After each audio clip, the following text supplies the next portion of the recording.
What's up, interwebs? Just wanted to make another video. I hope everyone had a nice holiday and everything. We're all stuffed on turkey, and everyone's just trying to get back into the flow and get towards the end of the year. I wanted to make a quick video. My last one was about shoes, really into shoes, and so I was thinking, what else could I make videos on? Recently, I've gotten bitten by the watch bug again. I kind of go through I'm into watches, then I kind of taper out, and then I get really back into watches after watching, a YouTube video or seeing something that I really like. I don't really know where it started. When I was a kid, I remember I was playing hockey, and it was a different league. I'd never played in before, and I wasn't doing as well as I would normally do. And so as like a wager, my dad said, if you score a goal, I'll get you what you want. And for some reason, I really wanted to watch. And so it took me, almost like, I don't know, this is so long ago now. But I think it took me like a long time. And then I finally did score the first goal. He was like, all right, cool, we can go get you that watch or something. And I have a watch case now that I've been kind of adding to my collection, as you can see here. But I was a kid at the time, so honestly, I was like, yeah, finally I can grab a watch. And I think I got something like this, honestly, some kind of just like rubber Timex beater or something. I use this to run, and I've run a couple marathons. And so I use it a lot for like timing interval laps and kind of stuff like that. But I think that's kind of where it started. When I was a kid, just really wanted that watch, and he finally got it for me, and I got something like this, which is a really good, useful, like everyday running around town. I mean, it's good. It's good active. That's what I'm trying to say. It's good when I go to the gym. It's good for like active wear and stuff like that. For running, especially, for sure. But so then,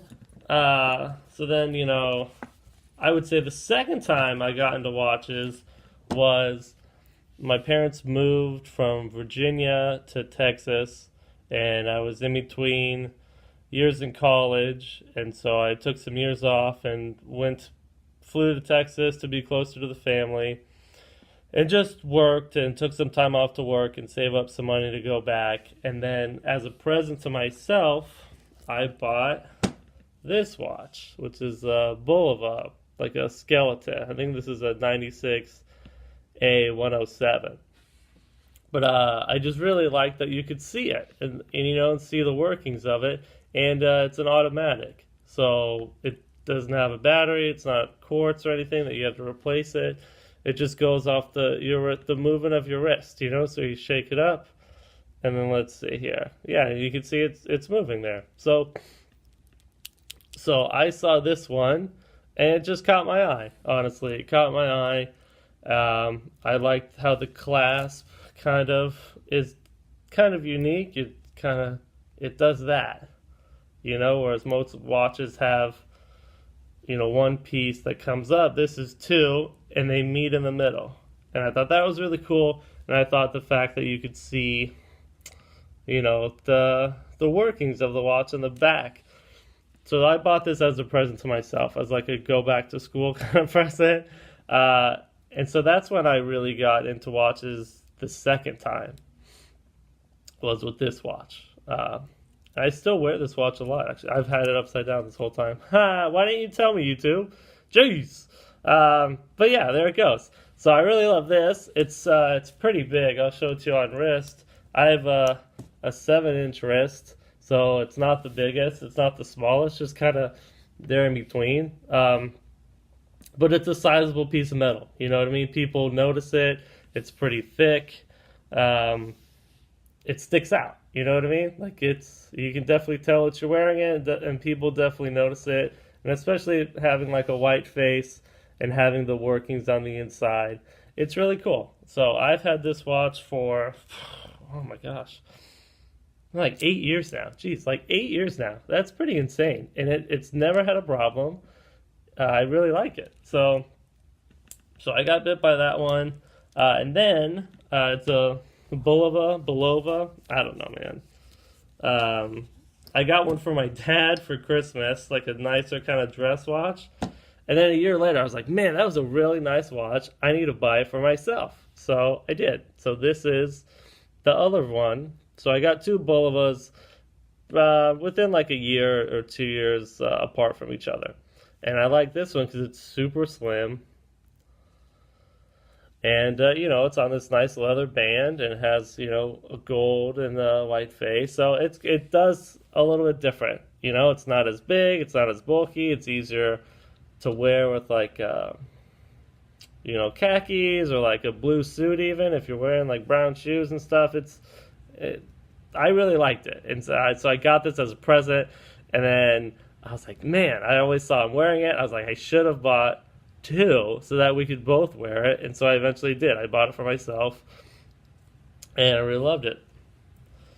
And then some time went by and I'd add a watch here or there, but I wouldn't be too crazy with it.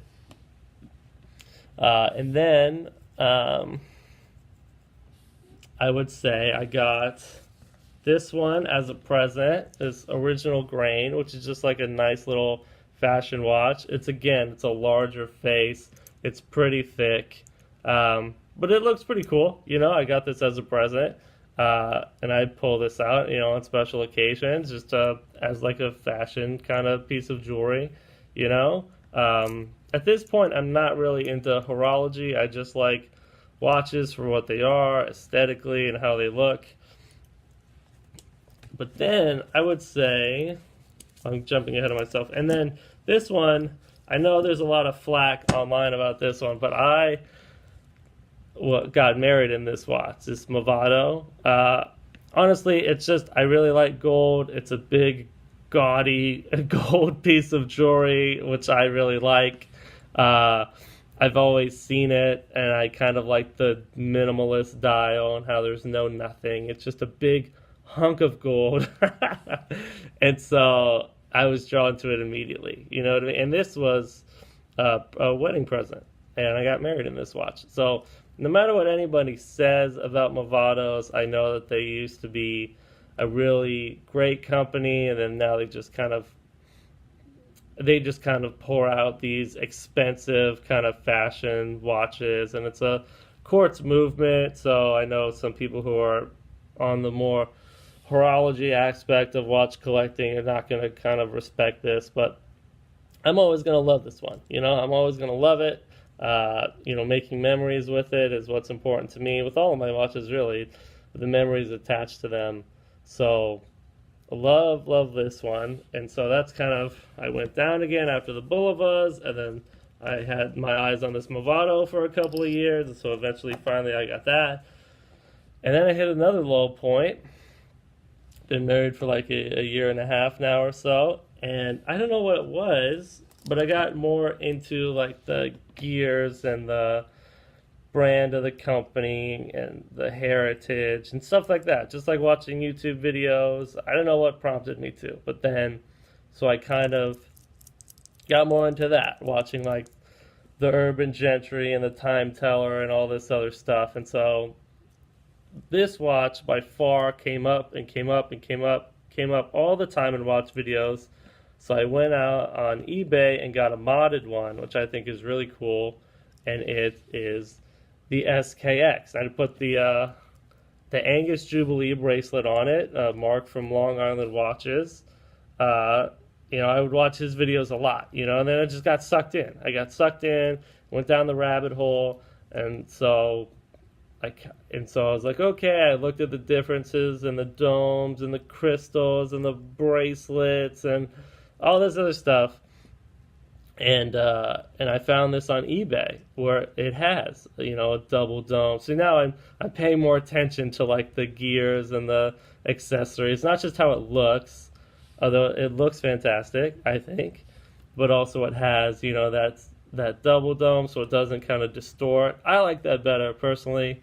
And I really love the bracelet, and it's smaller. It's a smaller watch than like my Bulovas and some of my fashion watches like the Movado. It's a smaller, it wears smaller.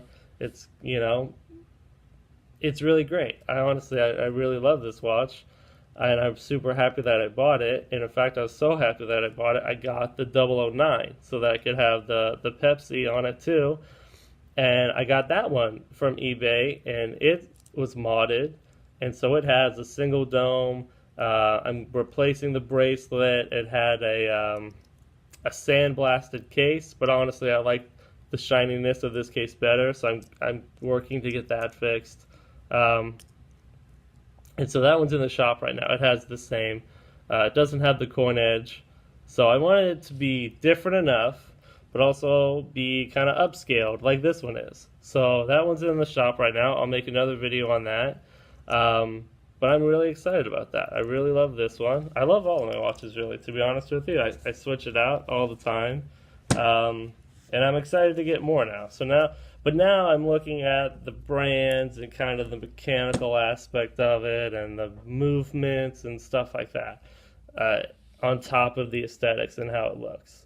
So, yeah, I don't know. I've got Bitten again. Just wanted to give you some of my favorites so far. But I know I'm going to be growing the collection, and I'm really excited about that 009. So there's just a quick video on some watches and stuff like that. Hit like and subscribe, and I'll talk to you guys next time.